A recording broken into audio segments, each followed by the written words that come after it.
Hey, what's up everybody? My name is Lindsay Hedrick. Welcome to my kitchen. I am a self-taught chef, so this is a video series where I will share with you the tried and true recipes and techniques that I've discovered in my quest to up my culinary mojo. Today, we are making probably one of the most requested recipes in my house, and it's not something you'd really expect. Today, we are making gazpacho.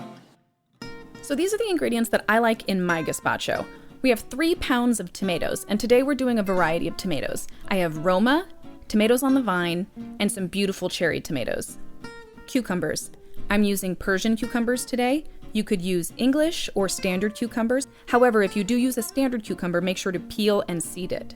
Poblano peppers. I love the flavor of a poblano pepper, so I'm putting in 2. 1 small red onion, a few cloves of garlic, a big, beautiful bunch of basil. I'm using a 1/4 cup of pumpkin seeds today, about a tablespoon of balsamic vinegar, olive oil, a teaspoon of kosher salt, and pepper to taste. This gazpacho does have quite a few steps, but I promise you it's worth it. The first thing we need to do is char our pepper. I'm gonna do this directly on the stove. You could do this under the broiler, or you could also just do this on a barbecue. But I live in Southern California, and it's really hot right now. I'm not going outside. So this is exactly what we want. Very dark, very charred, very delicious. So now we take our poblano peppers, put them in a bowl, cover them with plastic wrap, and the steam and heat from the peppers will help loosen the skin so we can peel them later. Next step, we need to toast our nuts, or in this case, seeds. We're gonna toast these over medium heat in a dry pan and just give them a toss every now and again. I'm using pumpkin seeds today, but you can use any nut you want. Marcona almonds are great, walnuts, peanuts. I think my favorite might be pistachio though. If you are using pumpkin seeds, be careful they pop, and really babysit them because they can burn very quickly. Here's a closer look. Nice and toasty, not burned.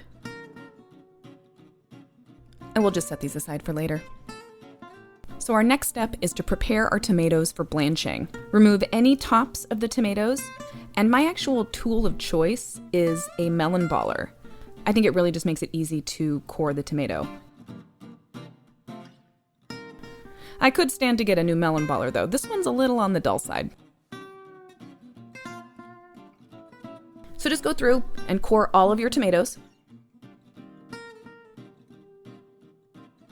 Next, we're going to take our paring knife and make an X on the bottom of each tomato. We put an X at the bottom of the tomato because once we blanch them, that X is going to make it much easier to peel. So there we go. Each of our tomatoes are cored and X'd. We don't need to do this to the cherry tomatoes though. They are small enough to just go directly in the blender. Okay, now it's time to blanch our tomatoes. Put a large pot of water on the stove and bring it up to a boil. Place a few of your tomatoes in the water and simmer for anywhere between 15 and 20 seconds. While your tomatoes are blanching, it's important that you have a bowl large enough to hold your tomatoes, filled with ice water, standing by.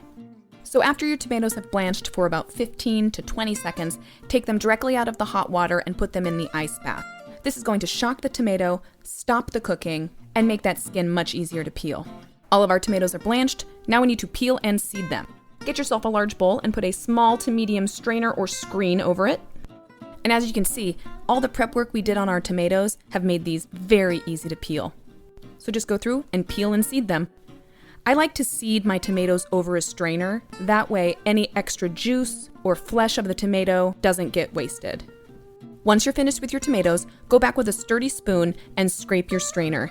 You want to get every last drop. Super complicated step, pick your basil. But don't forget, save a nice top for garnish. Hey, remember those poblanos we roasted 5 hours ago? It's time to peel them. They've been cooling, and the steam has loosened the skin, making them very easy to peel. Just go around with your knife and scrape the skin off. You can also do this under running water in the sink.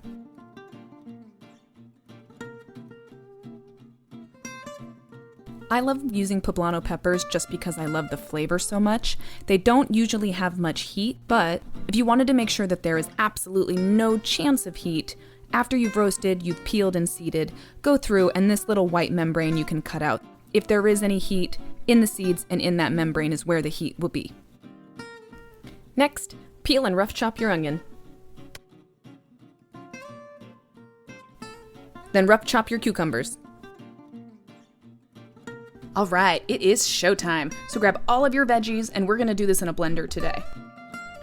Start out by adding about 2 or 3 tomatoes, your pumpkin seeds, and garlic. Traditionally, gazpacho does have a bread element to it. If you do choose to use bread, you're gonna add it in this step. And use about 1/3 cup. Let your blender run for a few seconds, and then slowly start to drizzle in your olive oil. This is gonna help the soup emulsify and just marry all of these initial ingredients together. And after that's done, just start adding the rest of your ingredients. I'm gonna do this in stages just to make sure that everything is pureeing properly. This gazpacho recipe was inspired by an amazing chef named Bob Bloomer. I had the privilege of working on his most recent cookbook, Flavor Bomb. His gazpacho recipe blew my mind, and I've been making a variation of it ever since. Taste for seasoning, and I forgot to add the cherry tomatoes, so we're gonna add those now. And there she is. Put her in a bowl and chill in the fridge for a few hours before serving. As you can see, our gazpacho is not bright red, and that's because of the amount of basil and our cucumber skins. Okay, now for plating. Add a couple good spoonfuls of your gazpacho, and we're gonna add some burrata to this. Burrata is a double cream mozzarella. It's filled with beautiful cheese curds. It's incredible on gazpacho. A drizzle of good olive oil, thanks Ina. Some crunchy salt, pepper, and I saved some toasted pumpkin seeds for garnish. And finished with our reserved basil.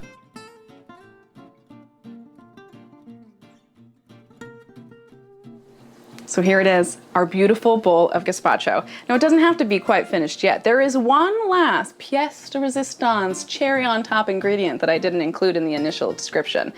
And for that, there's a little story that goes along with it. My husband and I had the opportunity to spend some time in Scotland last year. We stayed with a friend's family, and we were served a really incredible bowl of gazpacho, all homegrown in a greenhouse in a Scottish backyard. But they served it with one additional ingredient: gin. So in honor of the Thompsons in Edinburgh, thanks for the tip. Now it's a party. To everyone out there, thank you so much for spending some time with me in my kitchen. I'm Lindsay Hedrick. If you like this video, please like and subscribe. There'll be more where that came from. Now, if you'll excuse me, I'm gonna go catch a buzz on my soup. Guys, that's really good. You need to make this. See you next time.